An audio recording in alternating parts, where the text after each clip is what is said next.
Hello, everyone. This is Trey Jadlow. I'm here on this special day of Labor Day 2016 with my new friend Ben Watkins. We had a interaction on a Facebook page, and we had the discussion that came up. I think, well, actually, Ben, you had put a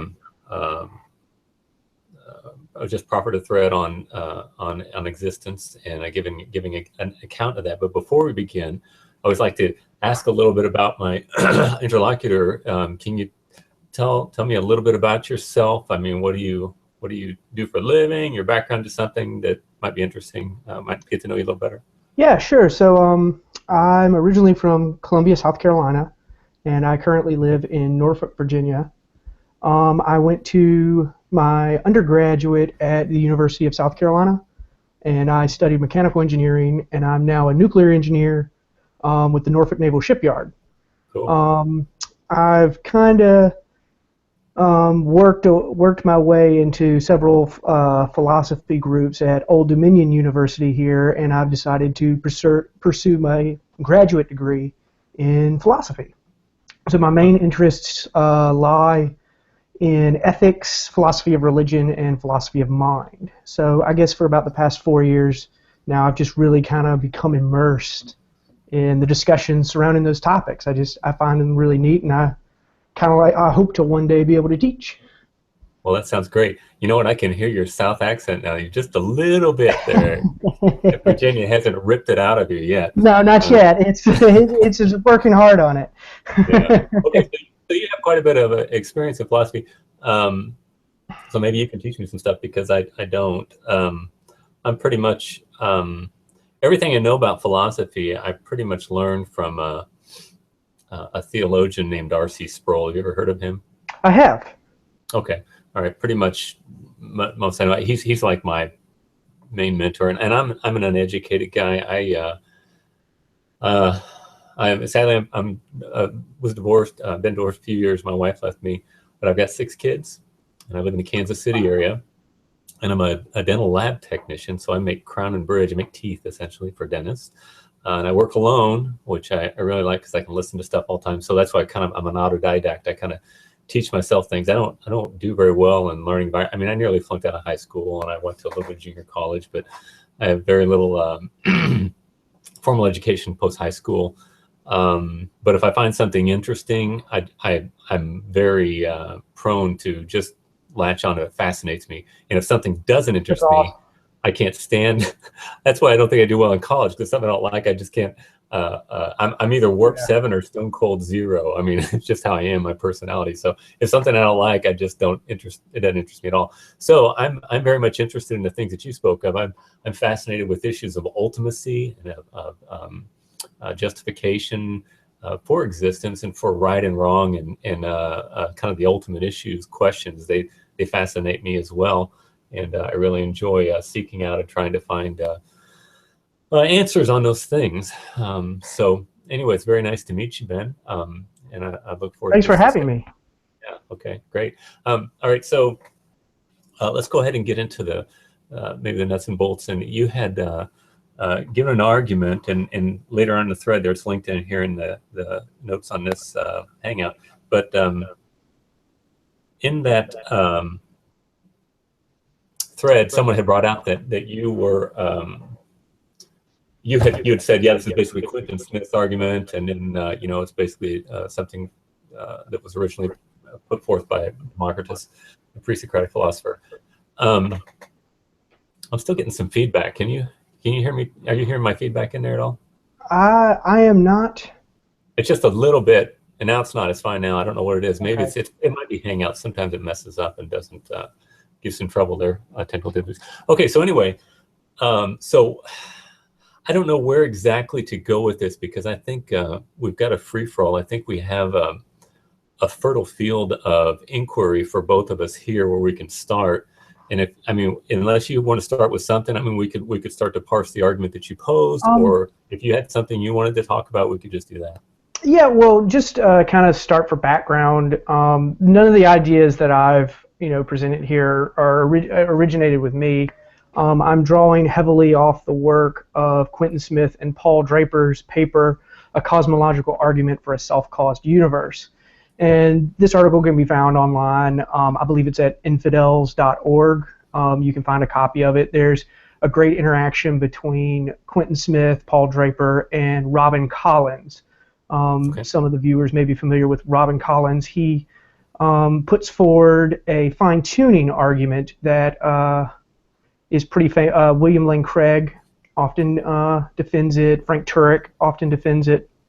And in the debate with Sean Carroll, Robin Collins was one of the people that William Lane Craig brought along with him to defend the fine-tuning argument. So there's a really interesting dialogue in that paper that I really liked, because it was actually something that really changed my mind on it, because there's really two, I'm not a cosmologist, but there's really two views of the beginning of the universe, an open and a closed one. And I've always kind of leaned towards the closed one, and that the universe is factually necessary.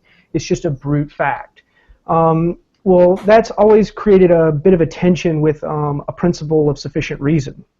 And so I'm really partial to the work of rationalists like Derek Parfit and Thomas Nagel, who hold some variant of a principle of sufficient reason. So I was trying to find a view that took that into account. And I was just I'm a really big fan of Paul Draper. And so when I found this paper, I was just like, wow, okay, this makes more sense than the previous one, where it just, you just kind of explanations, if God created the universe, God's existence is a brute fact. If God didn't create the universe is a brute fact. And I was just never really satisfied with the whole brute fact of approach. And so that's what really attracted me to this view. So I posted it online to just kind of get some feedback and discuss it. And it kind of helps me understand the view when I do that. One of the best ways to really understand an argument, especially one about deep questions, is to just talk about it, to just jump in and see what other people think, and to use that to change your own views or modify certain views to help you become clear and understand the concepts in play and how they apply to the real world. Yeah, that's great. Okay, so from your perspective, then, how are you defining a brute fact? So a brute fact is a contingent fact that has no further explanation. So it's just a fact. So an example would be God's existence. So one of the kind of lay atheist stump questions is, well, what caused God? Well, there would be nothing that caused God, because God's existence would be a brute fact. Explanation would terminate with God's existence, making it a brute, just a brute fact. It just is. Bertrand Russell famously said the universe just is, and so that would be the brute fact view. Now, I guess a better way of looking at it is you have two options. You can have the explanation terminate in a brute fact, or you can have an infinite series of explanations. One explanation explains another, explains another. And so the first one, the brute fact, is most people are satisfied when their stopping point is God. Some people are satisfied with their stopping point being the universe. And I wanted to explore views that said both of those are wrong. That there is something that the explanation of ultimate reality can close in on itself, as Thomas Nagel puts it. And I just find that view more satisfying, because I don't have to just arbitrarily reject a principle of sufficient reason. Right. Well, I'm going to hold to the principle of sufficient reason as well. And so what I mean, the way you define a brute fact is basically something you just accept without justification. Well, it's where explanation terminates. It's where that you've reached the explanatory ultimate. So there would be no further explanation. It's just so. A lot of philosophers believe that any coherent system will just have fundamental concepts and fundamental principles and brute facts. That's the nature of the beast. Okay. When I say like 2 + 2 = 4, I'm not going to be able to give much of an explanation further than that. It's just a primitive concept. Yeah, but a 2 + 2 = 4 is an analytic statement, and it's a tautological, Yeah. so it's true by definition. So it does really have a justification. Now, for me, I'm not going to accept any brute facts, except for those facts which are epistemological in nature. For example, I don't know if you watched it in my videos, but I've always got two presuppositions or two foundations which have to be, if you will, brute facts, but they don't have content. They're rather tools for inquiry. And number one is the law of non-contradiction or rational coherence. Because if there is no coherence, I mean, there is no inquiry, okay? And I can't really justify that because I have to employ it in order to justify it. In other words, that's got to be assumed in order to doubt it. I'm totally on board with you. So I'm very sympathetic to Michael Huemer's work on this and what he calls the principle of phenomenal conservatism, where he says that there's just some truth that we know by rational intuition. So like time being one-dimensional, that's something that we would know by rational intuition. We don't have a defeater for that, but it would be very basic. We wouldn't expect to justify that any further. So that's kind of the core of the foundationalist epistemology. Okay, but I would not even accept time as necessarily a brute fact. I can say no, not that time's a brute fact. That time being one-dimensional. Okay, even one-dimensional time, unless you can have some reason for it to be otherwise, then I've got to accept only what I experience. I can't try to, special pleading when you're trying to come up with an answer, or violation of Occam's razor, or principal parsimony. We've got to keep the answer or the whatever we're talking about as simple as possible, and then we can't add any layers to that. But we can only deal with that which we're able to experience right now, and so we've got to keep it as simple as possible. So I've got the law of non-contradiction. But then my other epistemological tool is the basic reliability of sense perception. Because if I can't have any sense perception, our senses are fallible. They trick us all the time. That's why science is consistently changing, because our senses trick us and we misunderstand things. So we have to rework things. But it's the only link that we have to this world in which we live. If there is no sense perception, there's no link to the external world. All I can do is, just everything in my mind. So in order for me to have some inquiry about the universe, I've got to grant myself at least a rudimentary assumption of the reliability of sense perception. But all I need, for my argument, is enough sense of perception to know that I, as an inquirer, exist. In fact, I could even grant the premise that I'm a solipsist, that I'm the only thing that exists. I don't really need anything else other than myself as an inquirer, because if I don't have rational coherence, if I don't have enough sense perception to know that I, the inquirer, am inquiring something about reality, then there is no inquiry. So, and I've never had anybody not grant me those two foundations. And I think I would, because that's Descartes' insight. So I mean, it's obvious that there is thinking going on. To deny that requires thinking, and if we are consciously aware that we are conscious, then we are conscious. That's John Searle's, one of John Searle's famous lines, and I totally agree.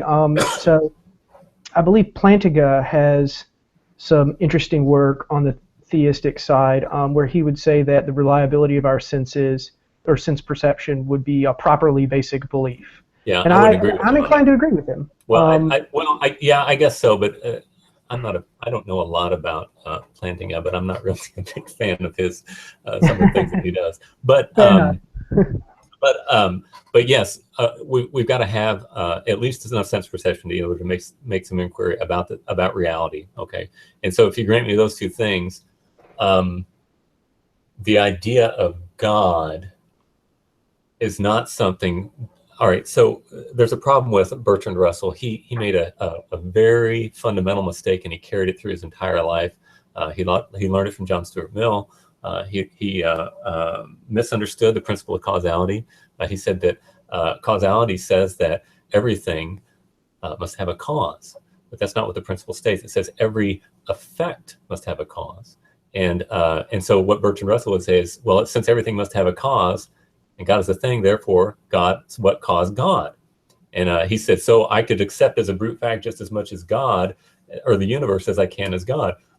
That's totally it's horrible thinking. A man who is tremendously brilliant totally made a complete fundamental mistake there, because the principle of causality says nothing about everything has a cause. That's not what it says at all. It says every effect must have a cause, and it's a definitional answer. Just like 2 + 2 is 4, every effect must have a cause, because the only way that you can define an effect is that which is the result of a cause. The only way you can define a cause is to say it's that which gives rise to an effect. And so what the principle says is that it is analytically true. It is tautological in a sense, because you can't define the terms apart from each other. Mm-hmm. So it's analytic in nature. So that's another one of my fundamental presuppositions, is that, and it goes right along, causality is just an application of the law of non-contradiction. Because if you've got an effect, you must have a cause by definition, but even so ontologically, because an effect cannot be and not be at the same time in the same relationship, which is the law of non-contradiction. So if such a thing as myself is, as the inquirer, and I know that I am subject to change, that I have the attributes of contingency, then it logically follows that there must be something somewhere with the attribute of self-existence. Otherwise, nothing would be.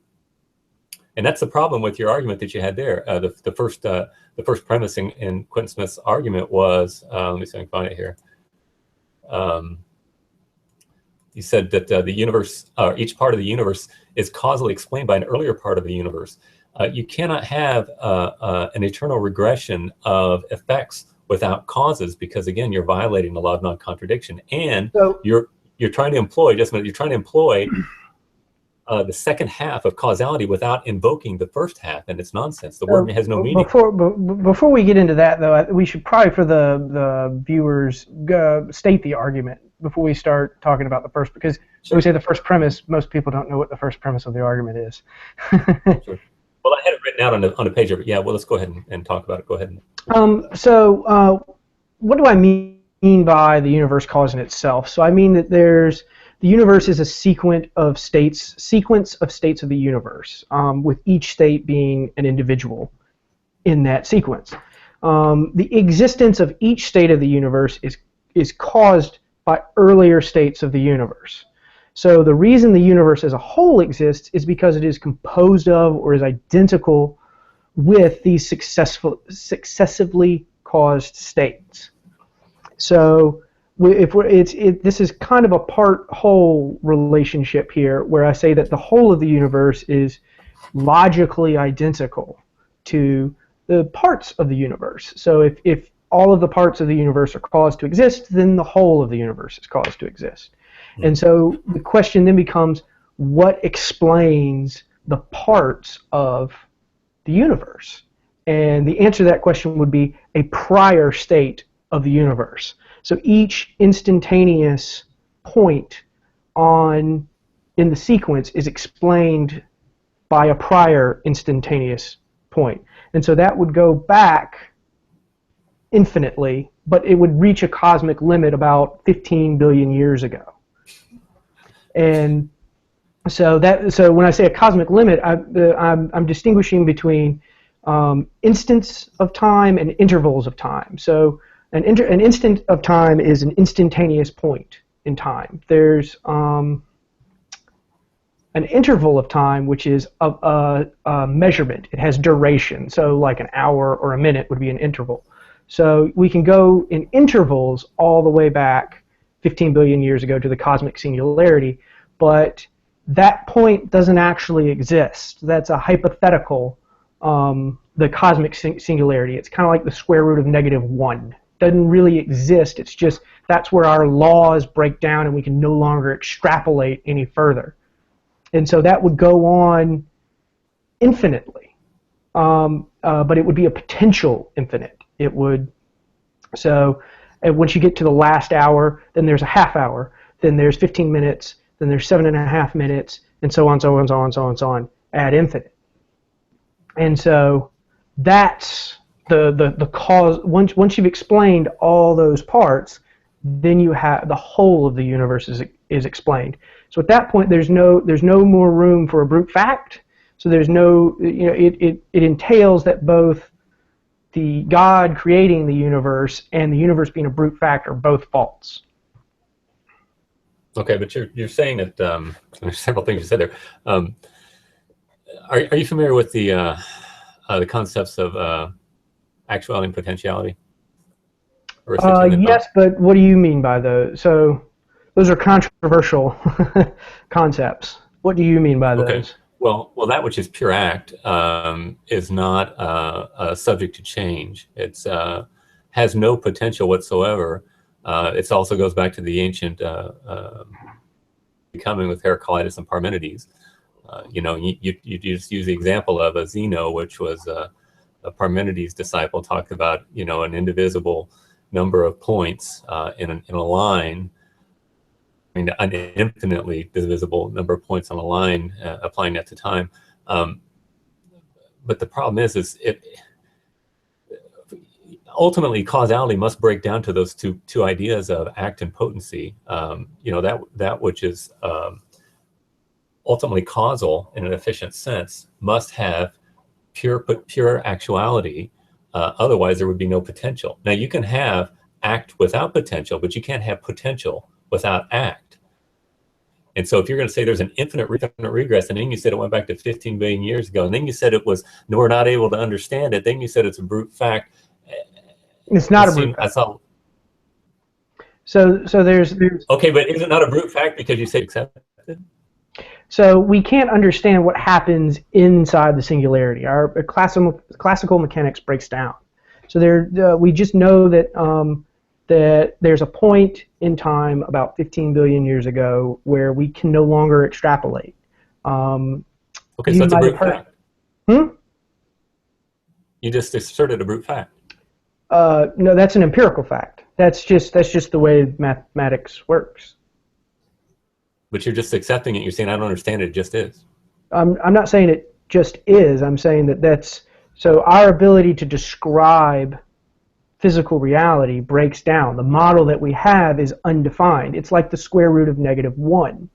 So I can use that as a tool in mathematics, and there are ways I can deal with it, but it's something that's undefined. It's like dividing something by 0.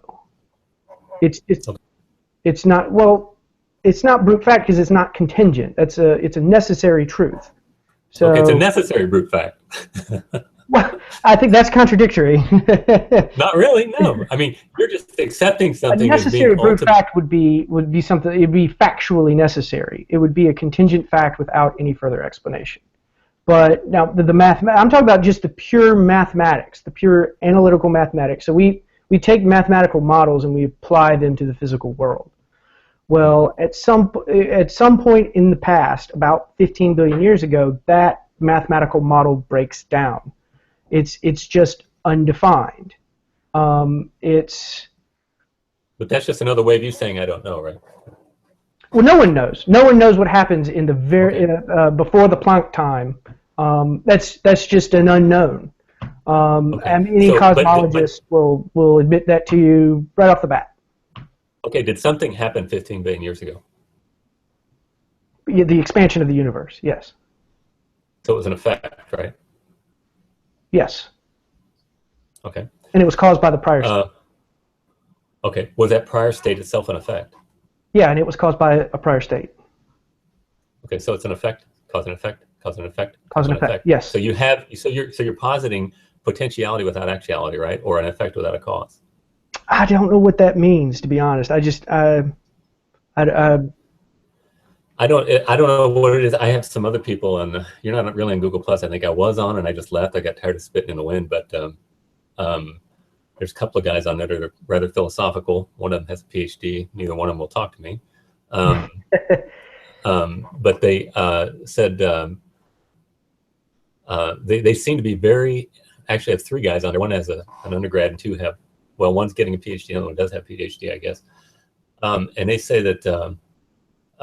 They seem to be incredibly uneducated about the philosophy of Aristotle, which to me is kind of fascinating. I guess, contemporary philosophy, anything from Kant forward, you love it, and anything before that, they don't seem to have a lot of care. I don't know, but I mean, when I talk about Aristotelian categories and causality and stuff, they didn't know what I was talking about. Well, I've interacted with them some in typing very little, but they don't want to talk. They don't want to talk about that.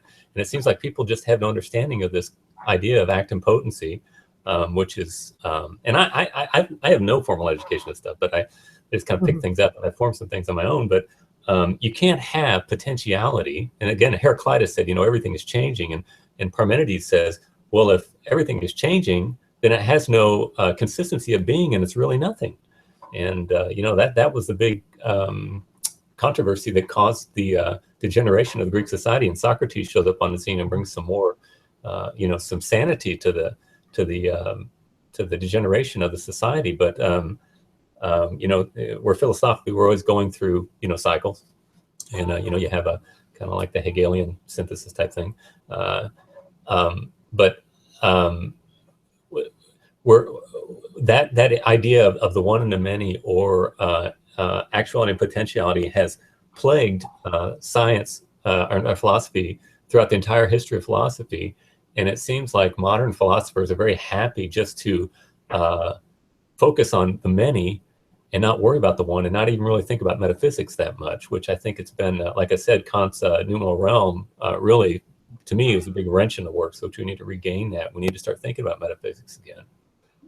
But if you can't have potentiality without actuality. You got to have something being in order to give that which is becoming. And that's not to say that we don't also possess acts and potency. I know that my body is changing, and all my cells will change throughout my lifetime, but there's still a continuity of Trey, here with me. But I also am marked by change. But there's got to be some substantial. But I know that I also was born, and that I am not eternal, and that I am contingent.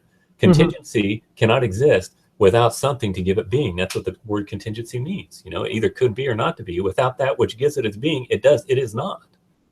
And I've never found an argument that's very appealing to me without God. So a lot of I have a lot of sympathy with a lot of the Greek philosophers and a lot of the work that Aristotle and Plato did, but I'm not a cosmologist, and so I'm always very hesitant to apply ancient thinking to modern cosmology. I'm just not qualified to do that. So I try to stick with the best. All I'm trying to do is apply. I'm just trying to apply mathematics, logic to. Sure. I totally. My hat's off to you for doing that. I'm not confident in my ability to do that, because I just don't have the prerequisite knowledge, and I'm afraid I'm going to say too much that's false if I do that. Sure. So if you look at contemporary cosmology, you're very unlikely to find terms like transcendent cause or actuality and potentiality. Yeah. So a lot of the discussion on this topic surrounds the cosmic singularity, and what does that imply? So to say that it's a beginning, that the beginning of the universe is singularity, means that the universe begins to exist, but there's no first instant where time equals zero at which it begins. The cosmic singularity is a hypothetical time at which all the laws of nature, space, and time, and matter and energy break down. It is hypothetical or imaginary, if you will, because if it did exist, it would be a physically impossible state due to the breakdown of all laws, even the laws required for time to exist. Well, Ben, from your perspective, how do you define time? What is time to you? Oh, wow. So that's a deep question. So me personally, I take a view of the growing block theory of time, which is kind of a hybrid between, to use McTaggart's language, the A theory of time and the B theory of time, or a tensed theory time or tenseless theory of time. So my views of time are really derivative from the work of Michael Tooley, who wrote a book called Time, Tense, and Causation. So my views on causation and time really still, I agree with a lot of what he says in that, and I'll say that those views are revisionary because again, my background is in ethics, philosophy of religion, and philosophy of mind. Philosophy of time is just something that I've just kind of put my toe in the water with, so to speak. So that could very easily change in the future. Okay, well, how do we understand time? In other words, how do we experience it? What is it that, I mean, we experience it in one direction. We experience it going forward. We have the second law of thermodynamics.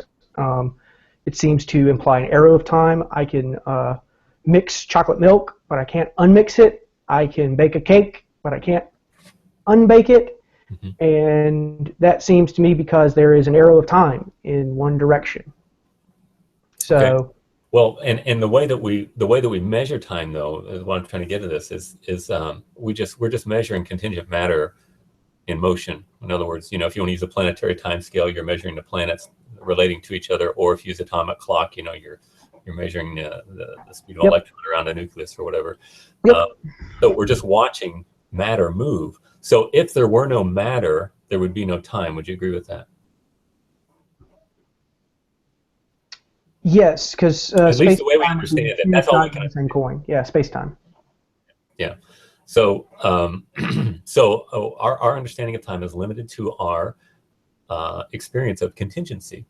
Now, remember, contingency is that which is dependent for its existence.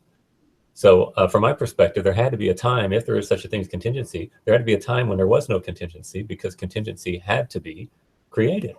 But time itself originated in the Big Bang. That's right. So Stephen Hawking said, almost everyone now agrees that the universe and time itself had a beginning at the Big Bang, and I would agree with that because that was when it appears that all matter exploded into existence, but it could not have exploded. So those words are a little tricky. There's a point at which there was a cosmic singularity, which is a hypothetical point in our model, and then space-time began to expand. Right. And so there's a very brief period, what's known as cosmic inflation, the inflationary period, where it just rapid expansion, and then stopped. Well, I shouldn't say stopped, but slowed down. Yeah. And then began to expand into what we now observe as our universe, mm-hmm. our local universe. Mm-hmm. Yeah, and I would agree with that. That comports with my biblical worldview quite well. Sure. Okay. So, do you understand my problem with saying that there's an infinite regress of happening events? It both makes a logical difficulty and it also makes an ontological difficulty because, again, you've got such a thing as self-creation before there's ontological being. And it's not, it can't accept it as a brute fact. For example, like to say that the universe is a brute fact of changing, an infinite regress of, causal effects, doesn't make any sense. So I guess where we're going to turn on this is you seem to have an issue with there being an infinite regress of causes. No. Let me clarify. All right, each one of the causes that you're positing in your chain, mm-hmm. is it an effect before it is a cause? Yes. Okay, so at its ontological base, it is contingent. There is no nature. Ontological base. That's what I'm trying to tell you. That's a hypothetical time. There is no t equals 0. I'm not talking about. I'm talking about the being itself, the thing that you're saying that is happening. You're saying it's an eternal regression of contingent events that are causal. Again, you probably don't know this either, but Aquinas had this, and actually he didn't come up with that. I think it was Simplicius in the 4th or 5th century, he's the last of the Neoplatonists, but he made a distinction in Aristotle's efficient cause. Are you familiar with Aristotelian causality at all? Sure. Yeah, efficient cause, material cause. Okay. Well, so Simplicius made, which I guess Plato already had done this, but Aristotle did not. But he made a distinction within efficiency to make a distinction between efficiency and instrumental. And so efficiency is an ultimate causal, the one that brings about whatever it is. But the instrument is something that can act both as act and patient, or as an effect and as an effect and a cause. And that, so the things that you're describing here in this infinite chain, they're instrumental, but they're not efficient in the ultimate sense, because they're not themselves directing, but actually they're directed before they are. Which I want to bring up something else too. You said that everything is a composite. Anything that is composite requires a composer. That's another thing. You can't. No, I don't. No, I totally reject that. Okay, but that's another side issue anyway. But I want to focus on this this idea of efficiency and instrumentality. What you're doing is you're saying that all of these events which are causal, one causes the next event or whatever, before it is a cause and it is effect, and so by definition it is contingent by definition. So you're positing. And it's so each instantaneous part of the whole universe is sufficiently caused by earlier instantaneous parts of the whole universe, which themselves are contingents. Yes, and so each one explains. So the whole universe is finitely old in the sense that there are no instantaneous parts of the whole that exist earlier than some finite number of, how do I say this, equal length, non-overlapping intervals. Okay, so you're saying that the universe is finitely infinite? Yes, in a way. I mean, it's when you say it like that, it sounds contradictory. Sounds kind of funny, doesn't it? It does sound kind of funny, but again, the distinction between an instantaneous part and an interval is very crucial here. So when I say an instant of time, I mean time that has zero duration. It's instantaneous. But when I say an interval, I'm saying that a time that is temporally extended and has a duration of a certain length. Okay. So 1 hour, 1 minute, 1 year, and so we can get in equal length, non-overlapping intervals. We can get all the way 15 billion years to the cosmic singularity. But then when you start dividing those intervals up into instantaneous bits, that goes on for forever. And no matter how hard that you try to get to t equals 0, you can never get there. Yeah, but you just said that t0 having those intervals. Yeah, but you just said t0 was at the Big Bang.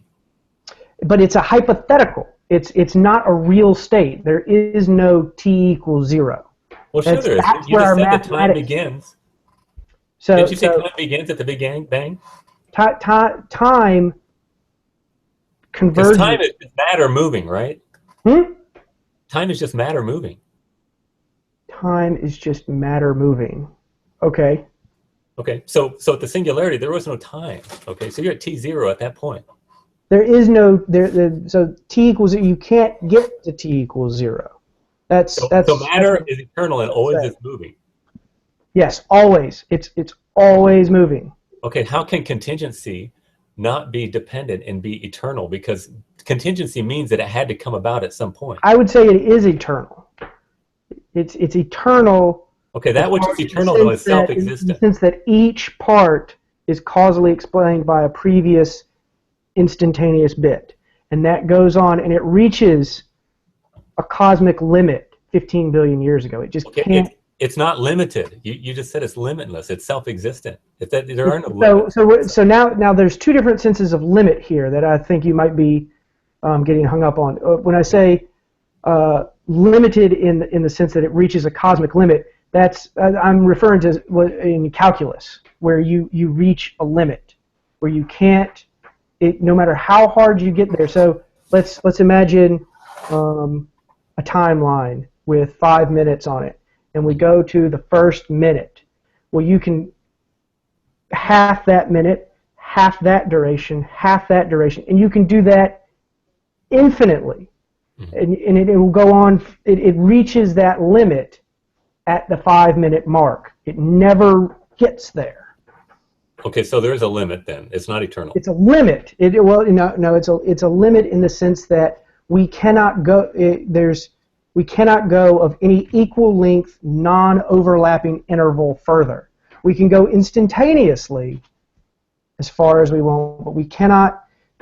So you go 1, 2, 3, 4, and you can never quite get to 5. No matter how far, no matter how hard you try to get to 5, if you're reaching a limit at 5 minutes, you will never get to the 5-minute mark, and that'll go on forever. Okay, so there's an infinite number of instantaneous parts of the whole universe. Instantaneous but the whole universe is finitely old in the sense that there are no instantaneous parts of the whole that exist earlier than some finite number of equal length non-overlapping intervals. Okay, I don't know where to go with this. I realize, this is one of the it's very counterintuitive. Well, that's the problem. We've got to be rational coherent. Remember, that was my first presupposition. We've got to have rational coherence, and we cannot just say, "Well, I don't understand it, therefore I just accept it." I don't want to. I've never made that argument. Okay. Well, but you are accepting the fact that you said, "I have no idea how it happens. It's not rationally coherent, but I accept it anyway." I didn't say that. When did I say that? You said that our understanding, mathematics, everything breaks down. Everything is eternal, that's the limitation of the model. So the model breaks down. Okay, it's undefined. That model goes into some state that you cannot understand, and you just accept it, right? So there's a model that we have that's called square root. So what's the square root of 4? 2. What's the square root of -1? I don't know. Exactly. It's undefined. The model has broken down. It doesn't. It's undefined. We have another model that we call division. So what's 6 divided by 3? Again, 2. But what's 6 divided by 0? It's 6. No, 6 divided by 0. How many times does 0 go into 6? Oh, well, you can't. 0 is not a number. So. Exactly. It's undefined. The model has broken down. So the same thing is happening at the cosmic singularity. We can extrapolate 15 billion years into the past, but then eventually the model breaks down at the cosmic singularity. Okay. But Ben, do you understand that you're making an assertion that it's an eternal regress of contingency? Do you concede that you're saying that? Yes, an eternal regress of contingency. Sure. Okay, so it's an effect without a cause. By definition. No. Each effect is an effect before it is a cause, remember? Yeah, each effect, though, has a cause. But it is an effect before it is a cause, therefore, in its ontology, it is contingent by definition. No. Each state of the universe is caused by a prior state. That prior state is caused by another prior state. Okay. That prior state is caused by another prior state. Okay. And that's an eternal causes of contingent causes. Okay. All right. I think we're at an impasse. I think we're just talking back and forth. We're not going to get anywhere. Well, let me try to explain the singularity just a little bit more. I'll take 30 seconds. Okay. The universe state that would exist if there was a first moment of time would be a zero-dimensional point in which there is packed all the three-dimensional matter of the universe. That is what physics mean when they call that point infinitely dense. But the existence of such a point is both a mathematical and logical impossibility. It's just like the square root of -1 or 6 divided by 0. It doesn't make sense. Therefore, the singular state that supposedly would exist at t equals 0 not only is not real, but it cannot be real. Oh man, you've been listening to too many. You know what R.C. Sproul taught me to do something? That's what Sure. I like to do. He said, when somebody who's really smart says something to you, and they may say it in hushed tones and say it really, really. He's a logician as well, and he says, I am too. He says if it doesn't make sense, he said don't accept it. He gives a story when he was in seminary, I think, or in graduate school or something. And he goes in, and there's a very famous, I think it was the son or grandson of a very famous theologian, and he said something. I don't even remember what it was. It's like, well, it's kind of what you're saying here. Oh, it's really something, but ultimately it's nothing or something like that. And he said, and he walked out of the room, and all his friends were going, "Wow, that was so deep." And he was laughing. And he said, "What are you laughing about?" And he goes, "What he said was foolishness." And they said, "Well, like, who are you to question him? You know, and you're da, da, da. And that's the thing with me. I have no shame when somebody says something. Its logic is really quite simple, and certainly there is an element of mystery to things. But when somebody says something that contradicts it, that say something is something and something is not in the same time or same relationship, all you can do is laugh. You don't, you know, the modern cosmologists like Lawrence Krauss, I have absolutely no respect for that man, because all he does is play parlor tricks with words. He defines nothing as empty space or a vacuum, and then pretends that he's acting like he's saying something profound. And I just laugh. I think, why do people buy this guy's books? I just think. So I putting aside Lawrence Krauss' inability to really engage with philosophy of religion in any real substantive sense. What he's saying has a lot of basis in modern cosmology and physics. So quantum mechanics, to go back to what you said about R.C. Sproul saying if it doesn't make sense, don't accept it. Well, then don't accept quantum mechanics. No. That's the problem, and this is the big difference. Albert Einstein. Listen, Albert Einstein and Niels Bohr had a big fight over this. And Niels Bohr basically said he made his own family crest that said, contraria sunt complementarian, I think. Contrary, or basically contradictions are complementary. And, Albert Einstein said, God doesn't play dice. If he does, I'd rather just as soon be in a game or work in a gaming house or be a cobbler rather than a well, we know Einstein was wrong when he said God doesn't play dice. I mean, we know that he's wrong about that in quantum mechanics. So that's one of Richard Feynman's.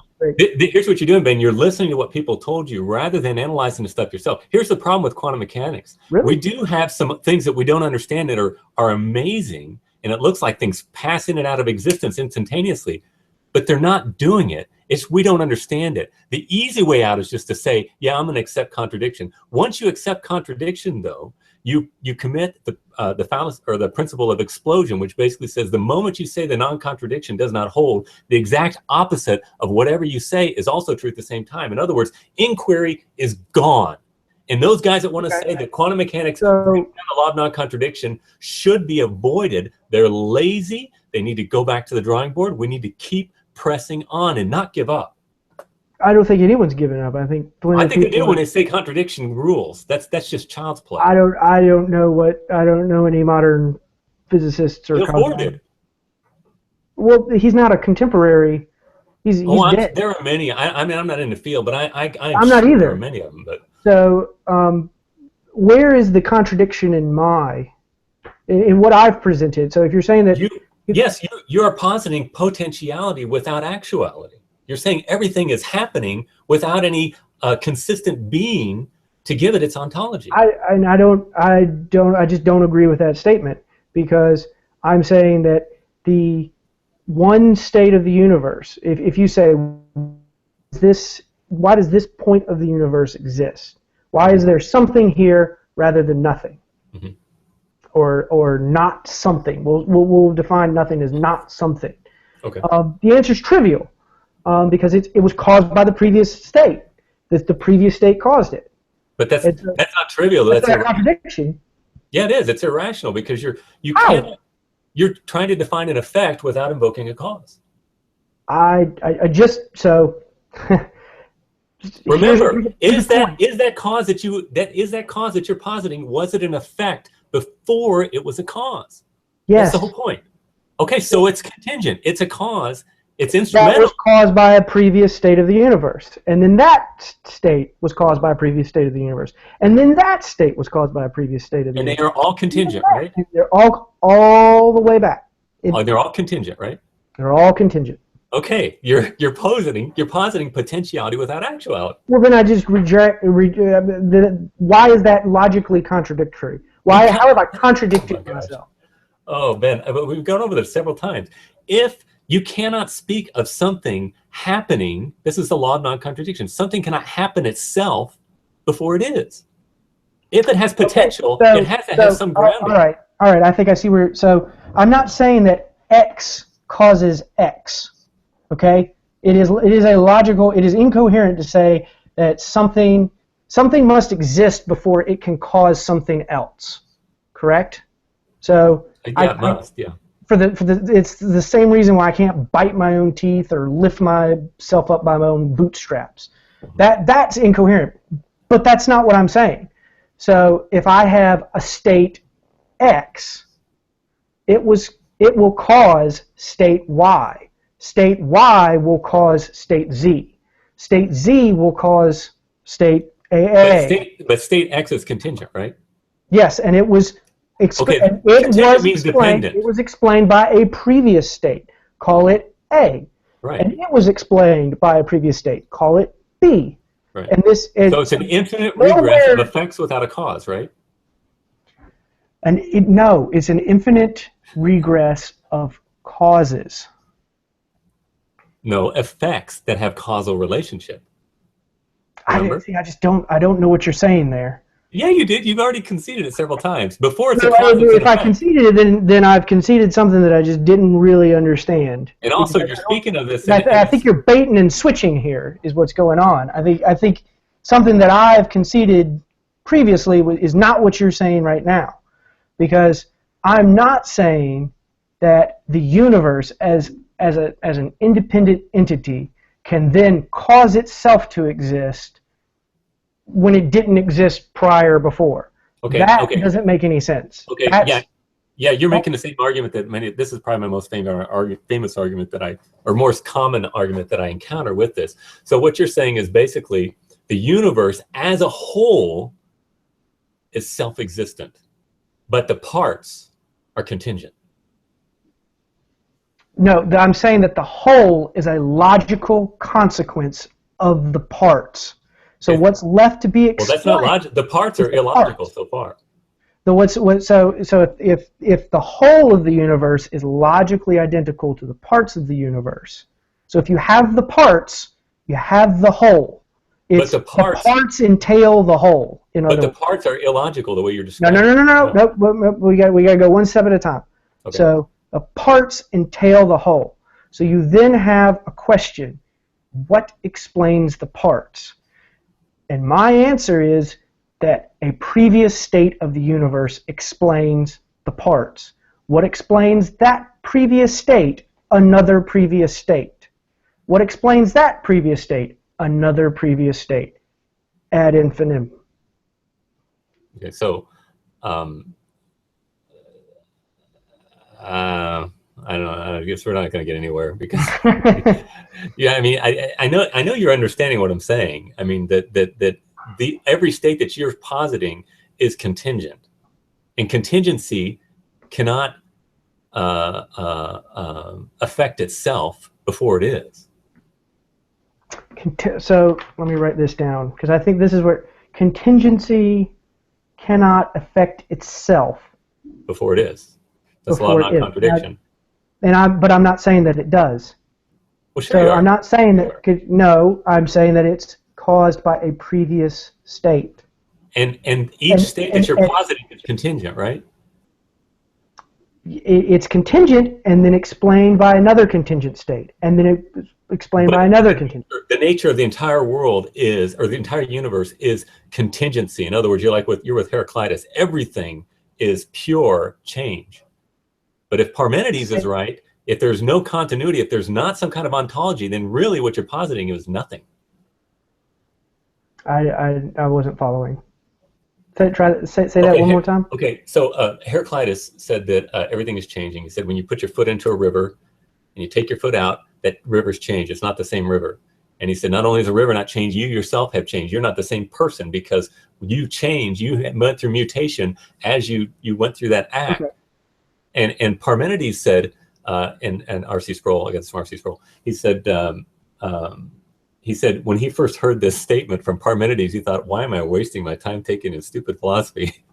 Parmenides, but he said, but nothing, as he's thought about it, nothing's jerked him back to contemplation more than this statement from Parmenides. Parmenides said, whatever is, comma, is. In other words, there's got to be some kind of continuity of being, otherwise nothing would be. And that's why these guys had this big we've got to deal with the unity and the diversity, the being and the becoming. And you're going with Heraclitus here. You're a good what do you call those guys? You're a good existentialist. I mean, Sorry. Yeah, well, no, but philosophy today is dominated by existential, Heraclitean, I would say, philosophy. Basically, everything is change. Everything is it. Well, and I'm not going to argue because I'm not really educated, but as I look at it, I think everybody talks about everything being individual, not the unity. Everything is change, not the essence or being that is continuity with the continuity. But you got to have both of those. And so you're positing something that's saying everything is pure change. If everything is pure change, then it really is not. There's no being to it at all. If everything is pure change, then it really is not. I don't follow that. I don't follow you on that inference. I think that's a non sequitur. Well, you're saying that something is possible. There's an infinite chain of contingencies, and that entire chain itself is contingent, right? No, not the entire chain. Logically, a logical consequence of the entire chain is the whole of the universe. Okay, just because you assert it. No, so there's a limit to it. Because the parts entail the whole. Okay, so if the whole is logically identical to it, if the whole of the universe is logically identical to its parts. I don't understand what that means. What do you mean logically identical? It sounds like you're just repeating somebody.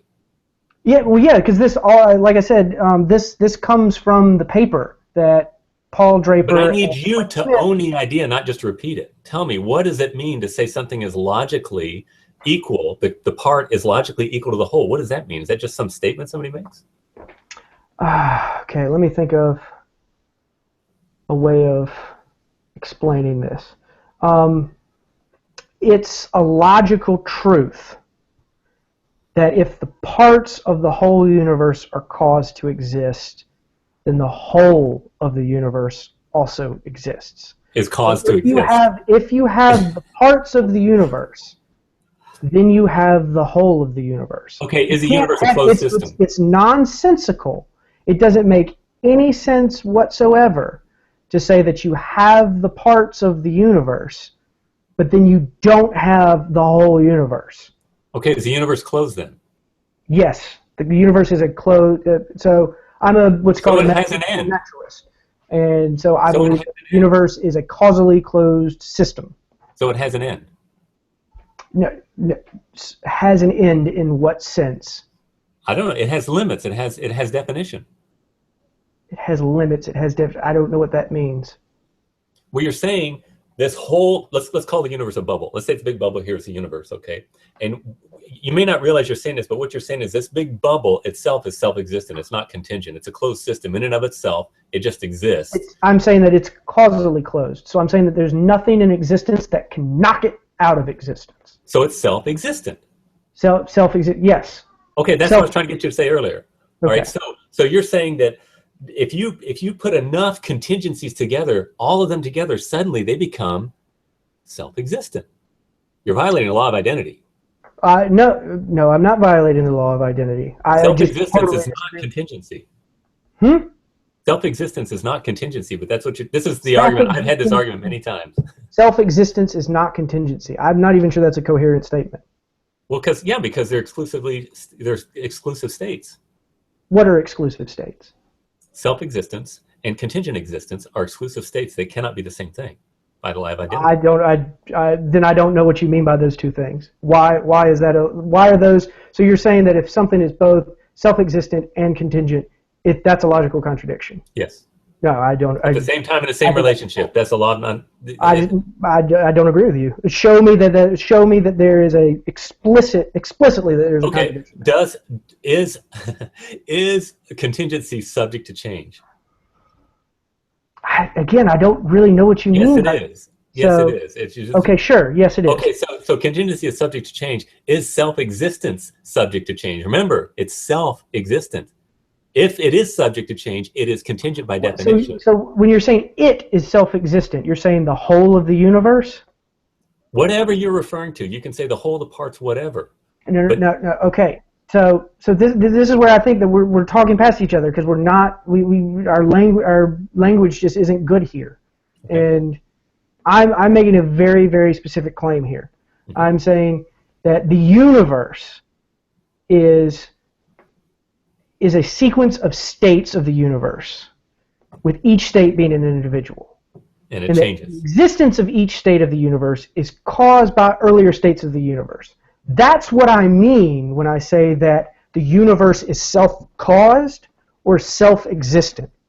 That's what I mean. Now, if you're using some other definition of what self-caused or self-existent mean, then it doesn't apply to my argument here. Okay, let me tell you, you're the one that's equivocating. Self-existence means that it exists in and of itself. It's not dependent on anything. It cannot be changed because it is existence in and of itself. So something acts upon it, it's contingent. So you're saying the entire universe is self-existent, but it's all made up of contingency. So what's the logical corollary to that? You're saying if you put enough contingencies together somehow, it doesn't change. But it's all change. That's what it is. See, you're violating the law of identity. No, I don't see that at all. Because again, we're using my definition. Is the universe is a sequence of states. Do you agree? Do you agree that there's a sequence of states? Well, I agree that there's change. Yeah. So so the change comes in that each state of that sequence causes another state.